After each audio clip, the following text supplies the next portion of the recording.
Precisament de l'emprenedoria i de l'empresariat català, i avui ens acompanya en Bru Recolons, que és empresari i emprenedor català, i a part que és una persona que ha estudiat molt què s'ha de fer des de les empreses per adaptar-se a la indústria 5.0.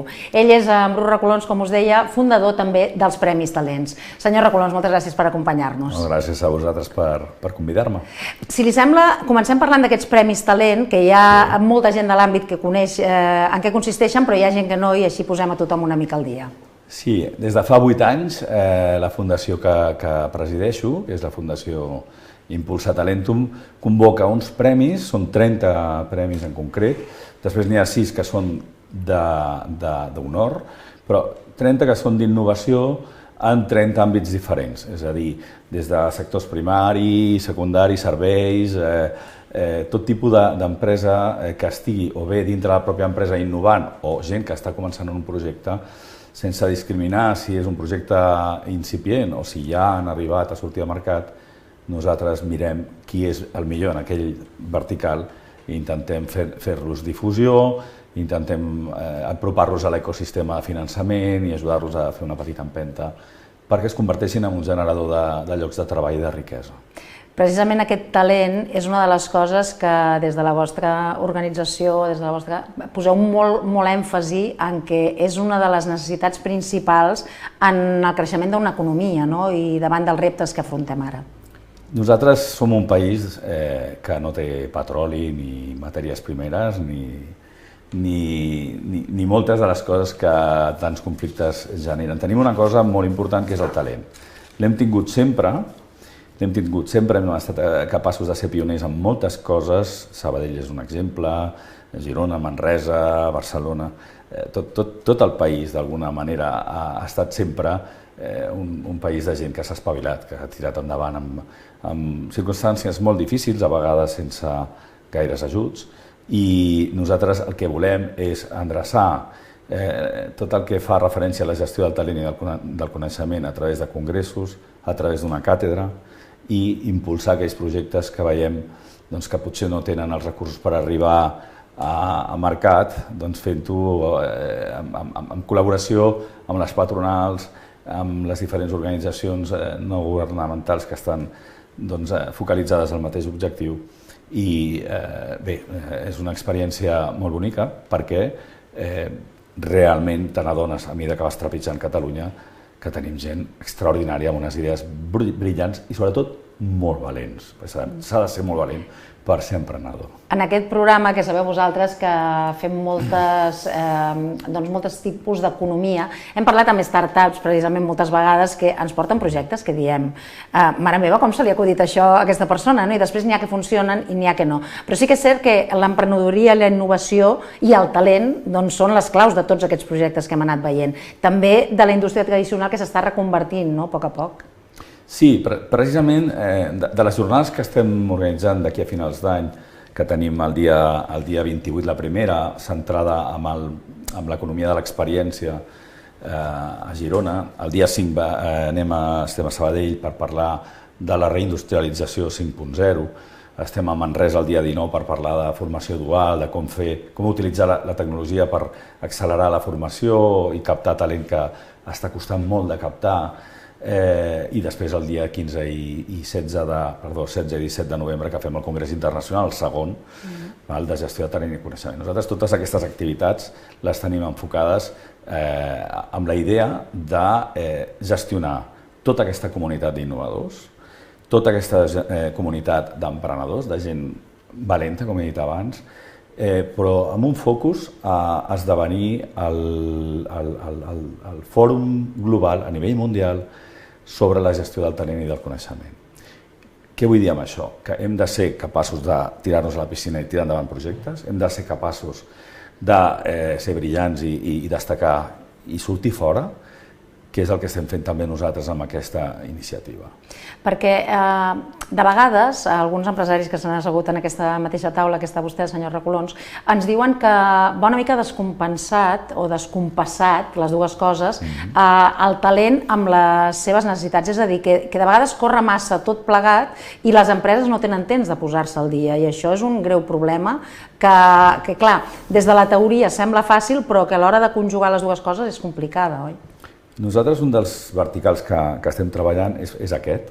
Pensi que ara, avui, hi ha 10.000 nanos a Catalunya que volen entrar en places a la formació professional, la qual cosa és molt bona perquè portem molts anys intentant revaloritzar la formació professional, que era quelcom que havia quedat com de segona categoria i que no era una cosa prestigiada. Ara tenim aquest avantatge, però clar, el mercat s'ha de posar al dia, és a dir, l'oferta ha de ser capaç de donar servei a totes. Sí, perquè si no els ensenyaments queden com una mica obsolets respecte a les necessitats. Sí, i no és fàcil compaginar en un món on hi ha tants canvis i tan ràpids i passen coses imprevisibles, compaginar oferta i demanda, però tenim un avantatge, que és la tecnologia, que ens permet fer passes que probablement fa 10 anys no haguéssim pogut fer. I en aquest sentit, per exemple, quan anem a Manresa el dia 19, anem a parlar d'això i anem a parlar de com aquest metavers, que molta gent no sap el que és, o la realitat augmentada o altres tecnologies poden ajudar a fer formació. Hem de tenir en compte una cosa. Per una empresa alemanya on el promig de treballadors és de 400 persones per empresa, dedicar 3, 4, 10 persones a la formació interna, dual, i anar creant aquesta adaptació a la realitat és fàcil. Per un país com el nostre, on la mitjana de treballadors és de 3 o 4 persones, aquí dediques a la formació. Aleshores, aquí ens hem d'ajudar molt de la tecnologia i entre l'administració i les patronals hem de ser capaços de crear models que permetin accelerar això. Jo he viscut molts casos d'empresaris que tenen comandes, tenen, per tant, possibilitat de créixer, de crear llocs de treball, no troben personal qualificat en molts àmbits, no només el turisme, que cada estiu ens ho trobem, cambrers o gent del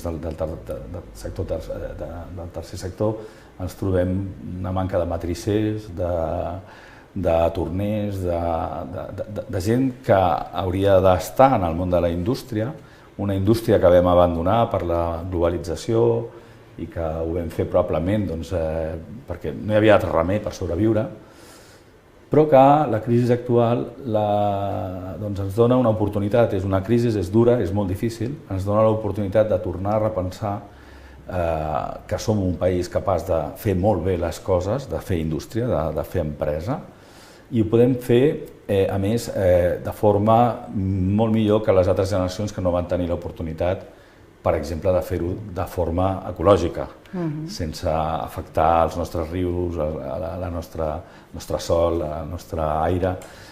Ho podem fer molt bé perquè ara la tecnologia ho permet. I per tant, tot el que nosaltres estem fomentant des de la Fundació, des de la càtedra que estem creant, des dels Premis Talent, va encaminat a això. Hi ha una part molt important i que sempre posem al centre, que és les persones. Al final, a darrere d'una empresa hi ha grans persones i el paradigma que vivim avui en dia fa que les persones, malgrat la robotització, malgrat la intel·ligència artificial, cada vegada són més importants. Per què?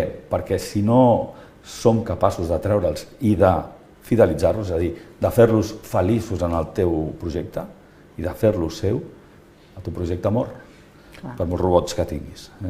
No, està clar que si la gent no està motivada en una empresa i no està amb ànims d'anar innovant cada vegada i d'anar aprenent, ho tenim malament, no? Molt malament. Això és del que es tracta totes les jornades, tots els congressos que fem i totes les activitats que fem. Intentar canviar la manera de gestionar les organitzacions. De gestionar i a vegades també de pensar, no? De com concebim les empreses realment. Sí, venim d'un model que no deixa de ser un model push, un model de gestió per por, per angoixa. La nostra generació, la meva generació, jo ara tinc 50 anys, i 51, me n'he deixat. Acabàvem la carrera i anàvem a una empresa i realment ens hi deixàvem la pell i la gent feia servir un sistema de gestió on importaves molt tu. I no només és això, és que no t'aprofitaven, perquè tu tens unes característiques perquè has fet una carrera, però segurament pots aportar moltes altres coses, perquè tens uns valors, perquè tens uns propòsits, perquè tens unes il·lusions, que sumant dintre del projecte fan que el projecte sigui molt més ric i sigui molt més capaç de generar i, per tant, d'enriquir a tota la pròpia col·lectivitat que forma part de l'organització. Tot això fa uns anys no es tenia en compte. Era, vinga, va, tu, o caixa o faixa, i si vales bien, i si no fuera, mi modelo és el que vale. Ara jo he vist models com el de SEAT, per exemple, on la gent participa en el procés de creació de valor, participen en modificar processos, participen en tota la cadena productiva i d'alguna manera són quelcom més que una eina, com pot ser un robot o un software, no? Són algú que està enriquint amb humanitat, és a dir, amb principis, amb idees, amb propòsits, amb valors. Bru, ens comentaves abans que aquest any celebrareu el segon congrés internacional basat en aquesta gestió del coneixement, no? Com es presenta aquest certamen? Serà espectacular, perquè l'any passat el primer el vam voler fer al Vallès, occidental també, en aquest cas va ser a Creàpolis, a Sant Cugat. Va ser la presentació, va ser una declaració d'intencions en la que el que dèiem és, escolta, tenim un ecosistema a Catalunya no només per la indústria i l'emprenedoria, perquè tenim centres tecnològics, perquè tenim hubs, perquè tenim clústers, perquè tenim moltes empreses internacionals que han vingut a crear el seu centre d'innovació a Barcelona. I bé, doncs aquest any, l'any passat vam fer la declaració d'intencions que volíem liderar tota aquesta comunitat des de Catalunya. Vam dir que voldríem fer-ho a través d'un congrés anual i d'una càtedra i aquest any es consolida a la Torre Glòria, és el que abans era la Torre Akbar. Akbar és un dels grans impulsors del nostre projecte i de fet, aquí a Sabadell vindran els representants de l'empresa que gestiona l'aigua de Sabadell. L'objectiu d'aquest congrés ja és donar un salt a que sigui internacional. Tindrem personalitats com el Federico Mayor Zaragoza, com el John Hoffman, com el Mike Blackman, com presidents d'organitzacions com BASF, com per exemple Europastry, que és una empresa catalana que està liderant el món amb el pa, que és un cas d'èxit brutal, i moltíssims experts en totes les línies que nosaltres treballem. Treballem l'àrea de la governança, el lideratge, la gestió del talent, la gestió de la gent, de com fer que la gent parla de retenir, la gent no l'has de retenir, la gent l'has d'il·lusionar. I el vertical d'innovació, amb tot el que fa referència a les finances, nous models de finançament, tota la part de posar en valor el que realment val a les empreses, que no és la pedra, que és la gent, i això són els intangibles, i això ho treballem amb els millors experts a nivell mundial. El tema de la innovació en general tecnològica i sobretot sempre amb un respecte absolut per tot el que fa referència al medi ambient i el que seria la convivència, la igualtat, el tracte i la inclusió de totes aquelles persones que tenen més dificultats. És un projecte molt bonic perquè quan nosaltres l'any passat vam començar amb aquest primer congrés no ens imaginàvem que una eina d'intel·ligència artificial que vam aplicar a tot el congrés, és a dir, tot es va gravar i l'eina anava llegint, al final es donava quines són les paraules més utilitzades. Per exemple, entre altres coses, ètica i valors. Congrés enfocat al món acadèmic i al món empresarial, sobretot a les persones que prenen decisions estratègiques. I què ens trobem? Ètica i valors. És un canvi de paradigma, és veritat. Però és el que vivim ara. Si llegeixes les portades dels diaris i mires les notícies i tal, la tendència fàcil és deprimir-te i no sortir al carrer.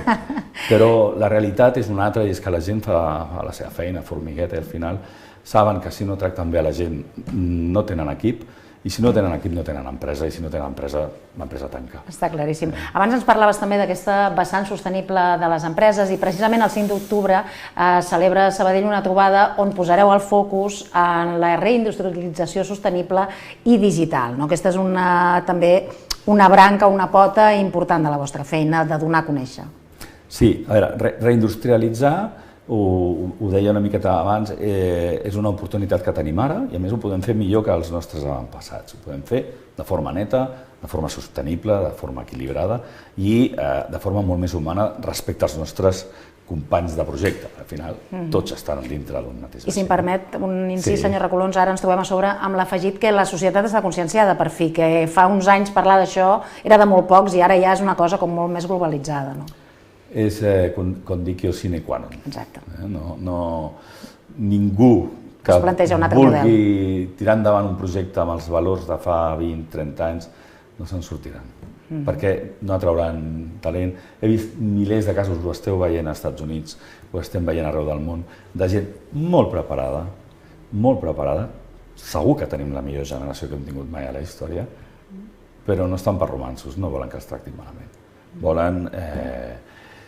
I al tanto, aquí no vull que se'm malinterpreti, perquè tampoc vull dir amb això que, allò com el Messi, una llista així de jo quiero más i más i más, com si fossin uns nens mimats. No són uns nens mimats, són una generació amb molts valors. Quan jo estudiava, els referents dels economistes eren el Mario Conde i el de la Rosa. Actualment els referents són els senyors d'Open Arms i la Sor Lucía Caram, i això és perquè és una generació molt més preparada, però a més que el fet d'haver viscut les circumstàncies que han viscut, jo no sé si també ha influït també la pandèmia, els han fet arribar a la conclusió de que, escolta'm, que això nosaltres ens adonem molt grans, però ells se n'adonen ara que s'ha de disfrutar de la vida i s'ha de compartir o s'ha de deixar la pell en un projecte que realment tingui un impacte positiu, que serveixi per a alguna cosa més que guanyar diners i poder pagar una hipoteca, que serveixi perquè el món sigui millor. I això les noves generacions ho tenen. Jo els defenso molt perquè és molt fàcil parlar dels ninis que es queden a casa, però, caram, jo donant 30 premis cada any d'innovació et trobes uns nanos que xapó, i n'hi ha moltíssims. Senyor Recolons, ens queda un minut només. M'agradaria dir que suposo, no sé si tenen ja les inscripcions plenes, la gent que vulgui participar en aquesta jornada del 5 d'octubre, per exemple, com ho ha de fer? Doncs han d'entrar a la nostra pàgina web, a la pàgina dels esdeveniments, que és... Potser no és fàcil... No, mentre parlava l'hem anat veient aquí un munt de vegades i hem anat veient imatges, o sigui que cap problema. I hi ha un aforament limitat, que és el de l'espai de la Fundació Caixa Sabadell, que, per tant, en el moment que arribem, doncs ara estem, si no estic equivocat, al voltant del 50%. Ara estem veient la web, o sigui que si teniu interès ja sabeu a qui us heu d'apuntar. Sí, hi ha una proposta, ara em sembla que si entreu a la web, d'un 50% de l'entrada amb un dinar inclòs, estem parlant de 20 eurets. El tema, intentem sempre que sigui assequible, tot i que el públic al que convidem són gent que pren decisions, és a dir, els directius de les grans organitzacions, no només empreses, sinó també governamentals o entitats sense ànim de lucre. Doncs esperem que sigui un èxit. Televisió Sabadell Vallès, ja li dic, al marge que aquest programa es veu a totes les teles, vindrà a cobrir-ho i ens en farem ressò perquè creiem fermament, i especialment des d'aquest programa, que cal la innovació, cal la sostenibilitat i cal posar en valor a les persones.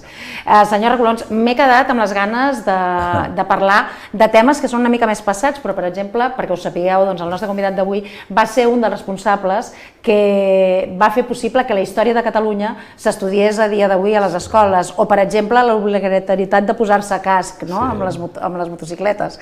M'he quedat amb les ganes de parlar-ne, però el convidaré un altre dia i ens explica aquesta història que ha de ser molt interessant. Fantàstic, pensi que el nostre director general és de Sabadell, de la Fundació, i que estem molt aquí, i que no volem que sigui un sol dia, sinó que cada any podem anar actualitzant-nos i posant-nos al dia amb aquest summit de Sabadell. Doncs estarem amatents a totes les iniciatives. Bru Recolons, moltíssimes gràcies per haver-nos acompanyat. Ja ho sabeu, el 5 d'octubre tenim aquesta jornada empresarial que es celebrarà a l'espai de la Fundació La Caixa Sabadell i només cal apuntar-se a través de la pàgina web que heu vist sobradament al llarg de tota aquesta entrevista. Nosaltres continuem de seguida 3 minuts de publicitat i continuem parlant d'igualtat a les empreses, d'igualtat d'oportunitats i també de la mancança que ens provoca ara la situació actual econòmica i també, molt important, de la cistella de la compra amb una nutricionista que ens aconsellarà com l'hem de fer perquè sigui saludable i ens surti a compte.